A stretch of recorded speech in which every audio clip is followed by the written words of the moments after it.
The Legend of Zelda is one of Nintendo's biggest franchises. In terms of sales, it is the fourth biggest behind Mario, Pokemon, and the Wii series. Though I'm sure it'll eventually reach third place because something tells me they aren't making Wii games anymore.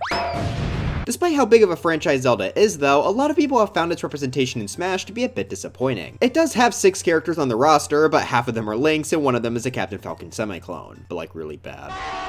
However, while the characters have had a pretty rough time, I actually think Zelda got pretty lucky in other aspects. Namely, for the sake of this video, I want to take a look at the stages. Zelda is actually the only franchise next to the Mario series to have gotten a new stage in every Smash game. That's especially important in Zelda's case due to how each game in the franchise takes place in a drastically different Hyrule, if it even takes place in Hyrule at all. In total, there are 9 stages from the Zelda franchise in Smash Ultimate, so I want to see how well each of them work as both stages to fight on and as references to their respective games. Welcome to another episode of Level by Level. We already did this based on the Mario and Pokemon franchise, so I'm curious to see how the Zelda stages will stack up. Plus, with the new Zelda game Echoes of Wisdom coming out, I can't think of a better time to do this. Maybe it'll help prevent this video flopping like the Pokemon one. So if you enjoy this analysis of each of these stages, please make sure to leave a like and subscribe to the channel, and let's jump right in.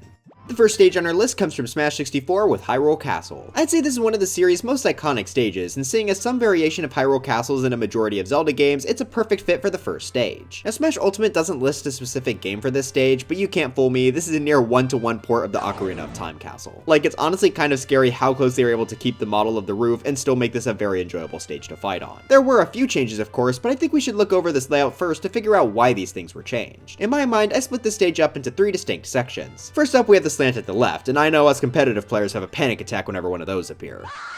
But in a more casual setting, I think this slant works perfectly as a fighting ground. It keeps this distinct from the other 2 sections, and of course, this is just how the castle was originally modeled. The middle section is the largest, having a nice flat area to fight on, which is always greatly appreciated. To go along with the big spire in the center though, we see our first real addition to the model being these platforms. I think that's a creative way to fit the spire into the gameplay, and sure the platforms are a bit small and can lead to a bit of circle camping, but overall I quite enjoy the addition. Now the third section of the stage is what I think is the most interesting to talk about. In the original model, there is a green roof placed directly on this platform, and that could lead to some very annoying situations where you have to jump super high over it to reach the other side. You know, maybe that's why people hate my Steve. But instead of having to deal with that, the Smash devs actually made this roof hollow so you can walk through it. It makes it far less annoying to get around, and it's actually really fun fighting on top of and inside of this roof area, especially if you're good at teching. So yeah, I think they did a great job adapting this, perfectly choosing what to change and what to stay for the sake of gameplay. Now that's not technically everything. If you play with stage hazards on, sometimes tornadoes will spawn on the roof. These are kind of fun as they can pick you up and absolutely launch you into the sky.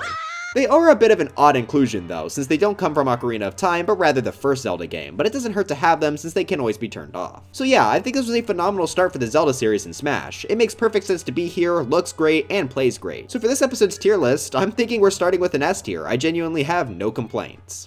Sticking with the Nintendo 64 era of Zelda games, we have a stage based on The Legend of Zelda Majora's Mask, which many of you may know is a personal favorite of mine. It's because it has Ben drowned in it. The stage they decided to include was Great Bay, which is a pretty interesting choice. I would have thought they'd go with Clock Down seeing as that's the starting area, but it's also nice getting stages that aren't based on the first thing you see in a game. Tell that to Mario, he's got like 30 grass stages. So how well did they adapt Great Bay into Smash here? Well, this is definitely a lot less one-to-one than Hyrule Castle, but they still do a decent job, I'd say. Before we get into the layout though, I have to compliment the background. It's so cool how we can see the moon gradually crashing down as the fight goes on, only to be stopped by the giants. I also love how we can see a heart piece off camera, which is actually there in the original game. As for the layout, the primary thing that sets this apart from most stages is the fact that there's water. Characters can actually swim in this water. Hey, wait a minute, Enderman can't swim. That's what the kids call epic fail. Well, regardless of that, characters can't swim forever as they'll eventually drown if you stay in it too long. Wait, like Ben drowned! Honestly though, I'm a bit mixed on this water mechanic. It's cool to have a unique obstacle like this, but I vastly prefer having ledges to fight people over. It makes perfect sense to be in Great Bay, I just think I prefer stages without it. As for what you can fight on here, there's a rock floating in the water, which actually moves a bit based on where you're standing. It's a small platform, but it can be a good spot to try and get some early kills. The main 2 platforms are made up by the laboratory, with the top platform being a good flat area to fight on, and the bottom one works well as a good spot to get out of the water. I personally like jumping between the rock and this bottom platform whenever I play here. Then there's the turtle at the far right, which is a great inclusion since he's used to get to the Great Bay Temple in the original game. The turtle acts as a very wonky platform, even having trees that we can stand on its back, but it is a cool set piece. Plus with hazards on, it'll be able to go in and out of the water, sometimes even turning around. The final stage hazard is Tingle, whose balloon can act as a platform. He's a very iconic character for Majora's Mask, so him being here is more than fair, especially since they killed his assist trophy. So overall, another pretty solid stage I'd say. I think I'm going to throw it into B tier. The water is definitely holding it back for me personally, but I still think it does a solid job. But now it's time for the biggest stage of the video, and it might just be the single most iconic Zelda stage in Smash. Heck, it's one of the most iconic Smash stages in general. I'm of course talking about Temple. This was pretty much Smash's first attempt at making a super large stage, so we could thank Temple for the Great Cave Offensive. But unlike pretty much all the other big stages, people seem to actually like Temple. I think one of the reasons for that is because the aesthetic is phenomenal. The idea of a temple and the earth beneath it floating in the sky is just super cool. Plus the song that came with the stage is also fantastic, though for the sake of the tier list I'm not counting music since these all share the same songs now. But in terms of origin, this is listed as not having a specific game like Hyrule Castle was. However, just like that stage, this is clearly based on a specific title, that being Zelda 2: The Adventure of Link. Compared to all the other Zelda games represented by stages, this choice sticks out as being very odd, as Zelda 2 is kind of seen as a black sheep. But when you actually see Zelda 2, the choice kind of makes more sense because it's a side-scroller game, which is obviously the same type of angle Smash is played from. But even if we ignore the fact that it comes from such a weird entry, temples are just such a super common element in the series, so a stage based on one makes complete sense. But how does the layout actually support the stage's concept? Well, the top layer focuses on the actual temple aspect. This by itself is split into 3 parts, a tiny area to the left, a bigger section in the middle, and the largest area to the right. Each of these have varying amounts of platforms, and the far right's terrain in particular is very rough to fight on. Personally, I prefer fighting in the middle due to how open it is, but all these work pretty well, I'd say. But of course there's also the underground, and this is where a lot of the stage's fun comes from. I mentioned how teching on the small roof in Hyrule Castle was fun, but that's turned up to 11 here. This underground section has been dubbed the Fight Club, and it's such a great time smacking a bunch of people around as they all bounce all over the walls. I think this area has a perfect mix of ceilings and walls along with exits, so the fights don't last too long but are still good battles. The fact that this area is close to the void helps with that, as you could easily just be sent bouncing into it. Also, I can't forget to mention this little platform here. It's not the best for fighting, but it basically introduced the idea of the Hyrule jump. I'm sure you've all seen this in your recommended a few times, where they put every character in the game on this platform to see who can make it up to the top ledge. Yeah, that's rough, buddy. This is one of the series' most famous challenges, and it makes the stage all the more iconic. However, it does show one of the problems big stages can have: circle camping. If you play with someone who's just really annoying, they can take advantage of the stage's layout to outrun you basically forever. Now luckily, since this is confined to casual play these days, you could probably just beat the person up IRL to make them stop, but it's probably worth considering. Overall though, I think it'd be a crime to place this low on the tier list for that. Personally, I'm gonna put this up in A tier. It's easily the Smash series' best giant stage, and well deserving of how iconic it's become.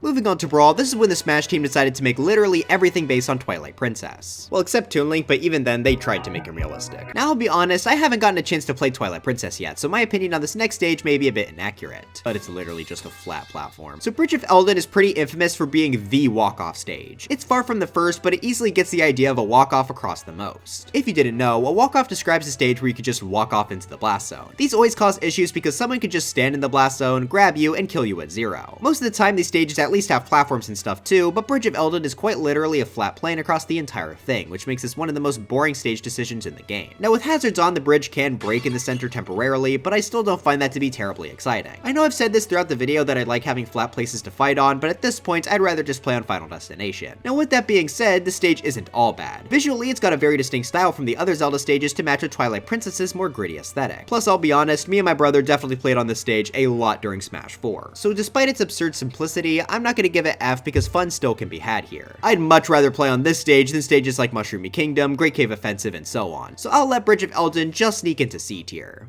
Sticking with Brawl, we did actually get a stage based on Toon Link's game, The Wind Waker. Of course, I'm talking about Pirate Ship.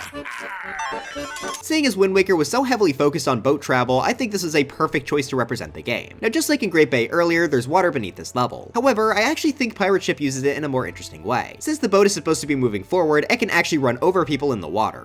That gives a lot more urgency to get out, and since the boat's ledges are higher up than in Great Bay, it can be a bit more stressful. As for the boats, I'm a really big fan of the layout. It's got a nice long main platform, which is great to fight on, plus 2 platforms near the center, which can be used for some juggling and getting kills off the top. I appreciate how the main platform also has a few slopes in it to give it some variation, and I also like that it's different from Rainbow Cruise's ship by not having a wall in the back. Now if you're playing with hazards off, that's basically the end of the stage, and that's a pretty good one in my books. However, turning hazards on unlocks a lot more elements. For starters, on the ship this panel can occasionally open up to reveal a catapult, and if you're on top when it— oh yep, there you go. As for off-ship hazards, there's quite a bit more. Every so often the King of Red Lions will show up to the right, which is not only a great cameo, but it's a nice extra platform to fight closer to the blast zone. Speaking of blast, occasionally towers from the background will be able to fire bombs at the ship.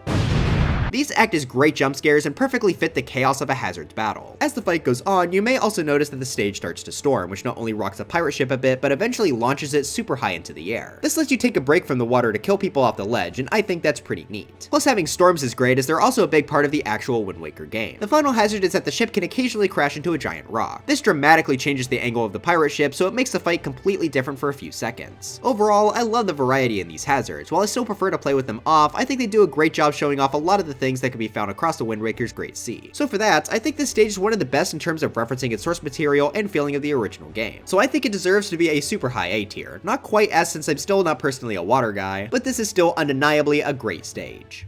And now it's time to move on to Smash 4, specifically the 3DS version. This introduced Gerudo Valley coming from Ocarina of Time, making OOT the only Zelda game to get 2 stages based on it. They can try to cover it up, but we know the truth. I'd say this is a pretty fair choice for a second stage, as Gerudo Valley is where Ganondorf, the series' main antagonist, is from. Specifically, this is based around one of the bridges you can cross in that area, with it being in the center here. On either side is some ground with one platform over top of it. Now unfortunately, this stage does have the walk-off issue once again, but at least the layout here is a bit more interesting compared to Bridge of Eldin, with the extra platforms and the bridge dipping a bit. Just like Bridge of Eldin though, there are some stage hazards. The bridge itself can actually be broken, which could put anyone who is on top of it in this massive pit. Luckily, there are a few twigs you can land on to save yourself, plus if you have a wall jumping character, you could very easily climb back up. See, Little Max recovery is good. On top of the bridge though, we actually get a cameo from the bosses of the Spirit Temple, which is located in Gerudo Desert. So as the fight goes on, Koume and Kotake will fly overhead. Apparently in the German translation they're called killer grandmas. Each of them will attack one side of the stage at a time. Koume will attack the left and will cause it to catch on fire, whereas Kotake will attack the right and spawn ice spikes. I think that's a pretty creative idea, honestly. It's a cool way to incorporate both bosses and the fact that the stage is basically split into 2 parts. Whenever a spell is cast, it forces the fight to be on one half of the arena, so overall, I think this is a cool hazard that fits the stage. That definitely makes me like it more than Bridge of Eldin at least, so I think I'm going to be putting this up in B tier just below Great Bay.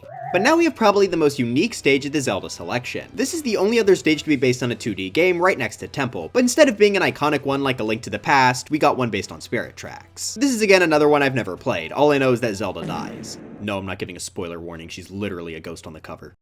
Luckily though, I feel pretty confident that they made the right choice of stage here, being the Spirit Train. First off, I do really appreciate the super unique setting. It's far different from anything else in Smash Ultimate. The look is also great, but I've always been a sucker for the Toon style of Zelda games, so that makes sense. Speaking of, we can actually see Toon Link conducting the train here. Back in Smash 4, people thought this deconfirmed Toon Link for the roster, but no, everyone just got trolled. Link just becomes Alfonso when Toon Link is in the game. While moving past the aesthetic, the stage has a very interesting gimmick. Yes, it's technically another walk-off, but this time you don't really have much of a choice. Since the train is barreling forward on top of rails, the second you touch the floor, you get shot off screen. Honestly, that's really funny, and it pretty much prevents the walk-off issues from the other stages. You can survive after touching the rail, but you have to be super quick about it. As for the layout, the stage is distinctly split into 3 carts with hazards off. The front of the train is definitely the hardest to fight on, but it's the closest to the blast zone, so it could be worth it. Also, you can kind of sit on the front of the train, which is fun. The middle and back cars both work great for fighting, as they're just made up of large flat platforms. I also appreciate the small wall at the back to make getting someone onto the rail a bit more challenging. So overall, a pretty decent layout here, but just like in Pirate Ship, this gets far more chaotic with hazards. Now you'll have to pay attention to the train's movement, since it can sometimes just back up off screen if you aren't careful. That can also end up changing the back cart into one of 5 things. There's the basic cart, the broken cart, the multi-platform cart, the coal cart, and the house cart. These each switch up the layout nicely, and I really appreciate their addition. On top of that, a few enemy trains can even appear on the track as well. One sort of rams into the train, whereas the other... There's a bomb strapped to my teeth! So overall, I think this course did the train gimmick pretty well. I still prefer having ledges to fall off of, but this track is definitely preferable to the walk-offs. So for me, I think I'll slide this right next to Great Bay and B tier. Honestly, I think both are tied for me, but I'll give the edge to Spirit Tracks for being slightly more unique. And now we've got our one stage from the Wii U version of Smash 4, Skyloft. This is taken from Skyward Sword and is a bit of a tricky stage to judge. It's what's known as a traveling stage, where basically a platform will move you across a location to fight in certain spots for a few seconds before moving on to the next. Some other examples of this would be Delfino Plaza or New Donk City Hall. As the name would suggest, this has us travel across the entirety of Skyloft, which is a solid location choice seeing as that's the main and distinct location of this game. Now with hazards off, you just have a pretty generic platform layout, which is honestly fairly fun to fight on. It doesn't really represent Skyward Sword besides Skyloft being in the background, but it is fun to play on. But the real stage comes from having hazards on, so let's run through all the stops. Also warning, this is the final Zelda game I have not gotten to play yet, so sorry if I don't praise a certain section for being peak or something. There are 11 different locations that the stage can stop at in a random order. Those are the Bazaar, a bridge, in front of the statue of the goddess, on top of the statue of the goddess, a windmill, the fortune teller's house, the Knight Academy, some floating islands, a small floating island, the top of the light tower, and the base of the light tower. All of these provide for a wide variety of different platform layouts, which makes fighting pretty interesting for the entire duration. Now some of these locations locations are walk-offs, but luckily you can just avoid any issues they may cause since everyone is forced back into the center of the stage after a while. But other than that, I think most of these are fairly fun to fight on. Traveling stages aren't my favorite genre, but I don't mind them, so I think I'll put this at the bottom of B tier. I might appreciate this more when I get to play this game, but I think for now, it's just pretty decent. But of course, we gotta end on the brand new stage from Ultimate, the Great Plateau Tower. This is taken from Breath of the Wild, and I think this was an excellent choice. The tower in the Great Plateau is pretty much the first landmark players will make their way toward in this game, and its high height lets us see a lot of Hyrule in the background. The king will even appear here behind the fight.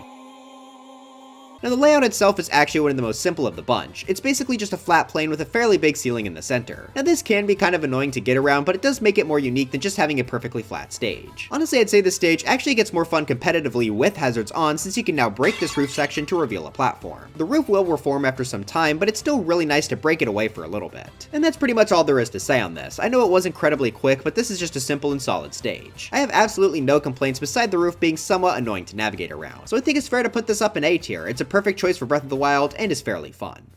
But anyways, that's it for this video. Do you love the Ganon boss fight arena and hate me for not including it? Let me know in the comments. I know I don't normally do Zelda videos, but I hope this was still enjoyable. Who knows, maybe if you all like it, I can get a video made about Echoes of Wisdom. Big thank you to all of my channel members being Prunzel Clone, Thicky Reiki, SJ100, Ungenio TM, Hassan Turstegen, Gnarled, Galactic Patroller, CW McCain, Tibby, Hyper Saint, Noah P, Rivali the Rabbit, D Scrib, JubeTube VA, Bass Twist, Z, Quadruplex, Maker Climax, Nuclear, Mr. McMahon 5702, Yanni the Duck, I Am Not Denny BG, Seb, Andres Valerio, Gavin, Hippopotamus, Thick Rib, Name SG, Starfish, Ratsy, Jameson Pageson, Wilbur, Golden Sand Slash 15, Frost, Stuffy Ant, Just Dex, Hezekiah, Conconut, Keep, Mogo Mogo Boat, and Christian Flattery Sequel Edition. But anyways, I gotta get back to finishing the 200k special, so dry bones for Smash, and I'll see you guys next time.